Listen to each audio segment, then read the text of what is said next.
अमरावती लोकसभेवरून महायुतीमध्ये वाद आता चांगलाच वाढलेला दिसतोय। अमरावतीची जागा ही कधीच भाजपची नव्हती, ती आम्हीच लढवणार असं वक्तव्य समोर येताना दिसतंय।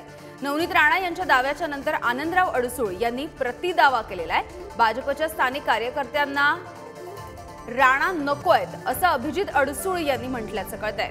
लोकसभेच्या दुसऱ्या टर्मसाठी मी मैदानामध्ये आहे असं वक्तव्य नवनीत राणा यांनी केलेलं आहे।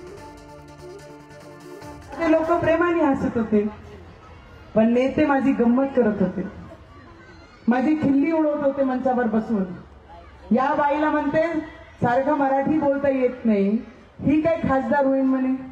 मी रवीजींना विचारलं की नेते असे हसतात, मी काय करू म्हणे। डॉक्टर बाबासाहेब आंबेडकरांनी म्हटलं संघर्ष करा, आणि हेच तुझ्या संघर्षाची सुरुवात इथूनच आहे, आणि हेच संघर्षात तू जर खरी उतरली ते येणारा भविष्य तुला कोणीच थांबू शकत नाही।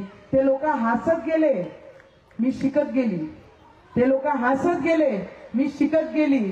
ते अजूनही हसत आहे। मी 5 वर्ष खासदारकीचे पूर्ण केले आणि दुसरी खासदारकीचे टर्मला या मैदानामध्ये उतरली आहे।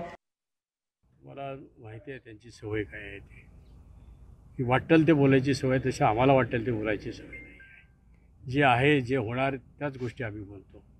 त्यांच्यासारख्या हे होईल, आम्ही हे करणार, आम्ही ते करणार, या गोष्टी आम्ही नाही करत। एक म्हण आहे की नंगे से खुदा भी डरता है। त्यामुळे यांच्यावर आम्ही काय प्रतिक्रिया द्यावी? आम्ही एका बाजूला लढणार आहोत, जागा आमची आहे। BJPची जागा नव्हती, ती बेजीवेत समजा गेली, पण आपल्याला आता माहिती मिळते परवा जरी गेली तरी तिला ती जागा मिळेल का?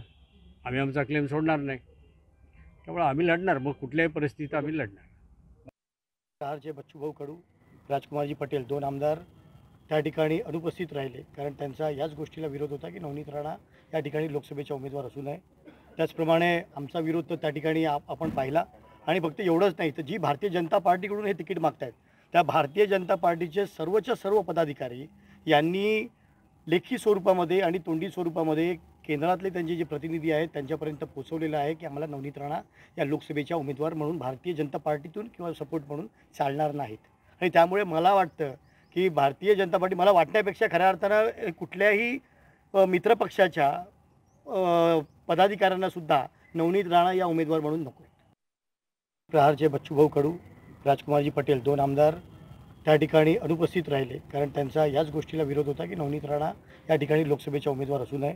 त्याचप्रमाणे आमचा विरोध तर त्या ठिकाणी आपण पाहिला, आणि फक्त एवढंच नाही तर जी भारतीय जनता पार्टीकडून हे तिकीट मागतायत त्या भारतीय जनता पार्टीचे सर्वच्या सर्व पदाधिकारी यांनी लेखी स्वरूपामध्ये आणि तोंडी स्वरूपामध्ये केंद्रातले त्यांचे जे प्रतिनिधी आहेत त्यांच्यापर्यंत पोहोचवलेलं आहे की आम्हाला नवनीत राणा या लोकसभेच्या उमेदवार म्हणून भारतीय जनता पार्टीतून किंवा सपोर्ट म्हणून चालणार नाहीत।